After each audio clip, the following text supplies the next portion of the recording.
Hello and welcome to my YouTube channel Divakar Study Point. This is the video I am discussing here the fossil and fossilization.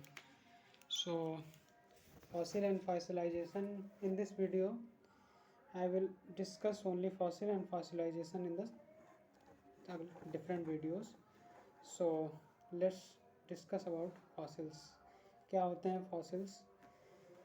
अगर देखा जाए इनके weightage के बारे में तो यूनिवर्सिटी एग्ज़ाम्स में मुश्किल से होता है तो पूछा जाता है, नहीं तो शॉर्ट नोट्स में आता है कि so the word fossils which come from the Latin word fossilum was used originally in the 16th century to refer the specimen dug up from the ground. For example, mineral, rock, metal as well as the organic remains once living on organism. Fossilum word का meaning होता है डग up from ground, ऐसी चीज़ें जो ground से अर्थ से डग up करके निकाली गई जो प्री हिस्टोरिक थे उन्हें फॉसिल्स कहा गया. सो ऐसी मिथ थी. आगे जनरल इंफॉर्मेशन है कि it was only during the 18th century the word fossil was strictly used for any evidence of the past life preserve in the earth crust. Strictly use किया जाता था 18th सेंचुरी तक कि जो fossil होगा वो प्रिजर्व्ड होगा past life का. ठीक, लेकिन अब क्या हुआ, आज के टर्म में फॉसिल की डेफिनेशन चेंज हो गई मॉडर्न जियोलॉजी में. तो जियोलॉजिस्ट मॉडर्न फॉसिल्स की डेफिनेशन क्या यूज़ करते हैं जो आप लोगों को भी प्रेफर करनी चाहिए. So what are fossils? Mainly the fossils, the word fossils is used to refer to the remain of traces of ancient life. traces of ancient life, वहाँ पे traces of ancient life का means मतलब उनके जो proof, उनके traces, उनके चिन्ह ancient life के which have been preserved by the natural processes. natural processes के द्वारा जो preserved हो गए. अब natural processes क्या होंगे? natural processes होंगे कि जैसे मान लिया कोई sediment deposit हुआ किसी अर्थ सरफेस पे, बेसिन में sediment deposit हुआ, उसमें क्या थे, एनिमल के या प्लांट के ट्रेसेस थे, उनके बॉडी पार्ट्स थे, हार्ड पार्ट्स थे, और उनके ऊपर सेडिमेंटेशन हुआ और नेचुरल प्रोसेसेस में वो कंडीशन आ गई, फेवरेबल कंडीशंस आ गई जिन्होंने फॉसिल्स का निर्माण कर दिया. और मेन लास्ट टर्म में जो लिखा है कि preserved by natural process in the sedimentary rock. Fossils mainly कहाँ मिलते हैं? सेडिमेंट्री रॉक्स में. ये बात कवर करने वाली है कि फॉसिल्स मेनली मिलेंगे सेडिमेंट्री रॉक्स में. अब अगला आपको देखो यहाँ पे एग्जांपल दिया गया है, सम फॉसिल्स दिए गए हैं. सम फॉसिल्स में पहला फॉसिल जो है वो ट्राइलोबाइट्स फॉसिल्स है. ये इनवर्टिब्रेट एनिमल्स होते हैं जिन्हें आगे आप फर्दर स्टडी करेंगे, अभी केवल देख लीजिए कि फॉसिल्स होते कैसे हैं. और बीच वाला ये किसी वर्टिब्रेट एनिमल के टूथ रिमेन्स हैं, टूथ के ट्रेसेस हैं जो अभी आप फॉसिल के रूप में प्रेजेंट हो गए. और तीसरा वाला जो हल्का सा ब्लर है ये प्लांट फॉसिल्स है. ठीक, मतलब यहाँ पे लीप्स के दो इम्प्रिंट्स दिखाई दे रहे हैं. सो एक्स्ट्रा इन्फॉर्मेशन है कि fossils represents only the direct evidence of life. Single term में आप बता सकते हैं कि फॉसिल्स एक ऐसे वो होते हैं, फैक्टर्स होते हैं जो डायरेक्ट एविडेंसेस होते हैं. डायरेक्ट एविडेंसेस का मतलब आप समझ रहे होंगे, direct evidences of ancient life. Ancient life को सीधे फॉसिल्स के द्वारा बताया जा सकता है.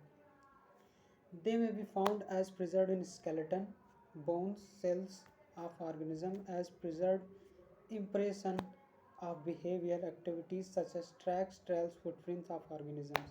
मतलब फॉसिल्स कैसे हो सकते हैं? किसी एनिमल के स्केलेटन के रूप में फॉसिल मिल सकते हैं, किसी एनिमल की बोन्स फॉसिल बन गई हों, और सेल्स का मतलब कि उनके कवच, उनके जो बाहर से उनकी प्रोटेक्शन करते हैं वो सेल्स फॉसिल में बदल गया हो. और उसके बाद फिर फॉसिल्स में उनकी एक्टिविटीज़ भी फॉसिल्स के रूप में, ट्रेसेस जो होते हैं उनके एक्टिविटीज़ जो होते हैं वो भी प्रिजर्व हो जाती है. मतलब ट्रैक्स, जैसे कोई फॉसिल क्राउलिंग कर रहा है, क्राउलिंग मतलब रेंग रहा है, मतलब जैसे कोई एनिमल रेंग रहा था पास्ट में और उस रेंगने का इंप्रेशन बन गया, उसे क्या कहेंगे? ट्रैक्स. मतलब जहाँ पे फॉसिल चलता था उसके उसे क्या कहेंगे? ट्रैक्स. और दूसरा है ट्रेल्स, वही चीज़ है, सेम चीज़ है, ट्रैक्स एंड ट्रेल्स. और उसके बाद फिर फुटप्रिंट्स, मतलब जैसे कोई एनिमल था जो फुट से चल सकता था जिसका, तो उसके फुटप्रिंट्स प्रिजर्व हो गए, वो भी एक फॉसिल्स के रूप में किया जाएगा.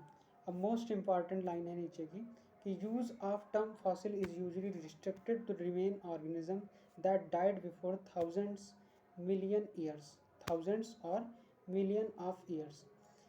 सो जो टर्म फॉसिल यूजली रिस्ट्रिक्टेड किया जाता है वो organisms that died before millions of year, आज से मिलियंस ऑफ ईयर मतलब 10 लाख वर्ष पहले से पहले जो क्या हो रिमेन उनके हों, 10 लाख वर्ष से पुराने हों. It is widely accepted that organic remains found in the rock older than 10,000 years can be term as fossils. कि वाइडली लेकिन एक्सेप्ट कर लिया जाता है कि organic remains found in the rocks older than 10,000 year, ठीक, उन्हें फॉसिल किया गया जाता है. The organic remains younger than 10,000 year are still under the process, fossil are known as sub fossilization. Last line बहुत इंपॉर्टेंट है. ऐसे ऑर्गेनिक रिमेन जो 10,000 ईयर से कम एज के हों, मतलब अंडर फॉसिल हों, इस फॉसिलाइजेशन के प्रोसेस में हों, ठीक, उसे क्या कहेंगे, सब फॉसिल्स कहेंगे. सो एक कोई जिज्ञासु बच्चा हो सकता है जो पूछ सकता है अच्छा फॉसिल का साइज़ क्या हो सकता है. तो fossils vary in size from the microscopic bacteria of 1 micrometre in diameter to gigantic dinosaurs of fossil. मतलब फॉसिल का साइज़ माइक्रो फॉसिल से लेकर के माइक्रो फॉसिल्स मतलब डायनासोर्स के फॉसिल्स भी मिलते हैं. मतलब फॉसिल का size animal to animal, plant to plant के साइज़ पर वेरी करता है. अब सबसे लास्ट और सबसे इम्पॉर्टेंट जो इन्फॉर्मेशन है कि petroleum, coals and natural gas, जिनको हम क्या कहते हैं, फॉसिल फ्यूल्स कहते हैं. लेकिन क्या होता है कि इन्हें हम फॉसिल्स के रूप में क्यों नहीं कंटेन करते, क्योंकि ये जो होते हैं ये फॉसिल्स के बारे में नहीं बताते, मतलब पास्ट लाइफ के बारे में इंडिकेशन नहीं देखे. आपने कभी देखा है कि पेट्रोल में हड्डियाँ मिल गई, नहीं देखा. तो इसका मतलब क्या होता है, फॉसिल फ्यूल्स को इसीलिए क्या करता है कि फॉसिल्स के रूप में नहीं कन्वर्ट किया जाता है. लेकिन सबसे इम्पॉर्टेंट बात है कि जब petroleum, coal and natural gas की बात हो रही है, लेकिन सबसे इम्पॉर्टेंट है कोल. कोल में क्या होता है कि स्टिम्स, लीव्स, रूट्स, पुराने एनिमल्स की, प्लांट की क्या हो गया, बरियल हो गया, वो कोल में कन्वर्ट हो गया. सो जो लीव्स थी इन सब वो कोल में आ गई, और कोल में इनके ट्रेसेस भी मिलते हैं. तो कोल में पाए जाने वाले फॉसिल्स को फॉसिल में कंटेन किया जाता है. अब मेन बात हुई कि पेट्रोलियम, कोल और नेचुरल गैस तीनों को क्या करते थे, फॉसिल फ्यूल कहते थे. लेकिन कोल में पाए जाने वाले, कोल में तो फॉसिल पाए जाते हैं. अब यहाँ पे वही कंडीशन हो, गेहूँ के साथ घुन पिस गया. पेट्रोलियम और नेचुरल गैस के चक्कर में कोल अपनी डेफिनीशन जो प्रॉपर्टी होल्ड करते हुए भी नई डेफिनीशन में होल्ड करवा पाया. लेकिन फिर भी कोल्स के फॉसिल स्टडी किए जाते हैं. सो मेन कहना यह है कि फॉसिल्स फ्यूल्स को फॉसिल क्यों नहीं करते, क्योंकि वो ऑर्गेनिजम्स मतलब डायरेक्ट एविडेंसेस को नहीं बताते. आप PDF पढ़ लीजिए, आसानी से सब चीज़ें मिल जाएंगी. अगला है लास्ट क्वेश्चन, मतलब जो पढ़ा शुरुआत से, फॉसिल्स क्या होता है, सब फॉसिल क्या होता है, अंडर फॉसिल क्या होता है, तो वही चीज़ें 60 नोट्स फॉसिल पे आ सकता है, सब फॉसिल पे आ सकता है.